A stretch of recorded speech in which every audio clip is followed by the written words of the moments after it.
they're victims. Well, I do in some sense in this, what I'm describing here, that these fake scandals are created and then they have some effect. And you've been talking about the effect before I came on the show here. Are all the scandals involving the Clintons, quote, fake scandals? Yeah, sure. I mean, I take you through each one in this book, you know, I've dealt with the ones from the 90s and prior books, as you know. Yeah, look, nothing's been found. These are nothing burgers. Okay. I want to ask it, but I'll let you finish. Okay, well, Meek and I need about 45 minutes, so why don't you go ahead? You go first. No, go ahead. I'll let no, go ahead, Harold. We've been talking about the polling this morning, just switching a little bit here. How do you account for what the rise that Bernie Sanders is saying? We were talking about ideas about there really doesn't seem to be a clarity and a purpose around the economic message, or at least it's not coming out. Is that part of what you think is what's happening? Well, what do you believe is happening? It may be that it's not breaking through. I mean, we've had, again, 6 months of nothing but email. In the last month, New York Times, 70% of stories on Clinton dealt with the email and 30% on everything else. So she is out there, and I think if you talk to reporters covering her out in the field, she's connecting, she's talking about a really substantive agenda, and I think when people, we're not in the debate season yet, when the candidates get up there and they want to think about who's the next president of the United States, I think she'll do well. So I would say, yeah, something's not breaking through, the substance isn't breaking through, but that's because there's been a relentless campaign of distortion here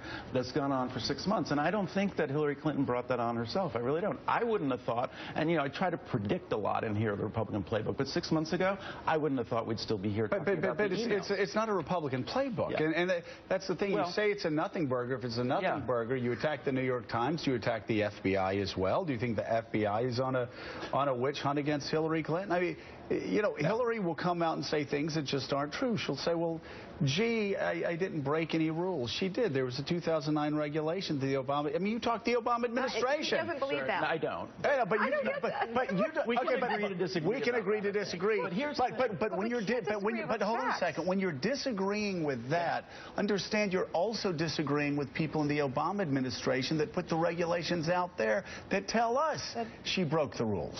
So you're entitled to whatever you want to believe, but you are in a corner by yourself when you believe.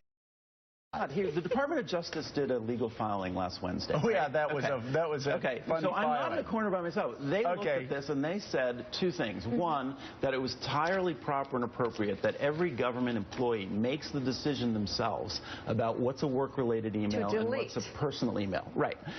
They make the decision because without supervision. So there's right. And then they said the deletion was appropriate. Clean. That's right. They said the deletion was appropriate. But here's the problem with that, David, is I'm not here by myself. If I delete an email and I work for the State Department, I delete that email. But if the State Department has to investigate my actions, they can go back and get access to that deleted email. In Hillary Clinton's position, she sets up her own server the day she starts office, and perhaps it's wiped clean, perhaps it's not wiped clean.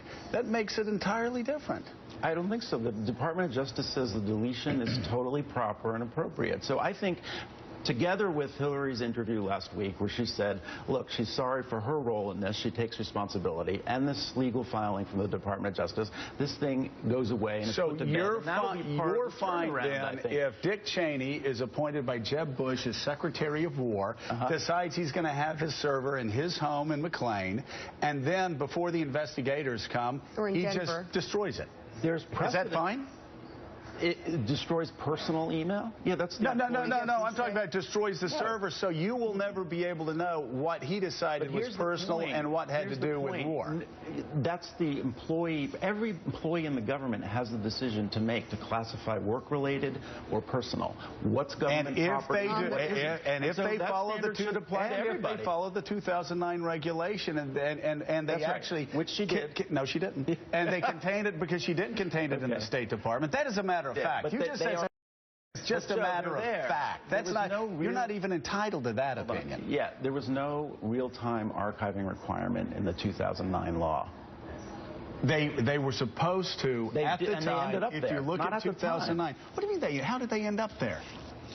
Well, she turned them over.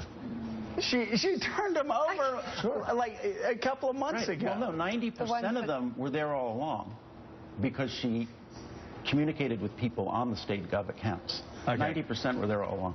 No, 90% of them probably were not there all along. We don't know what other emails she sent out. We don't know what emails she sent to foreign leaders. We don't know what emails in and out. Let me ask you this. And so, but again, though, the regulation is clear. And they're supposed to back it up, and they're supposed to back it up by having it at the server at the department where they work. She didn't do that. But not in real time. So that's the new Yeah, twist? well, no, they Not changed the in real law time? later to say you have 20 days to do that. But that law was not in effect when she was secretary.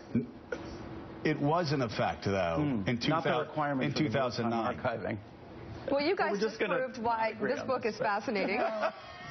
Look, it is thanks, called Killing the Messenger, and here we go. This is it, right here. Right here. This is, we don't really, I'm not even... I hear you. You know what? But I'm not ganging up on David Brock, because I would never be. It's your day. It's your book. Him. We'll leave it there because they're screaming in our ear that we can't go on for the 30 minutes I'd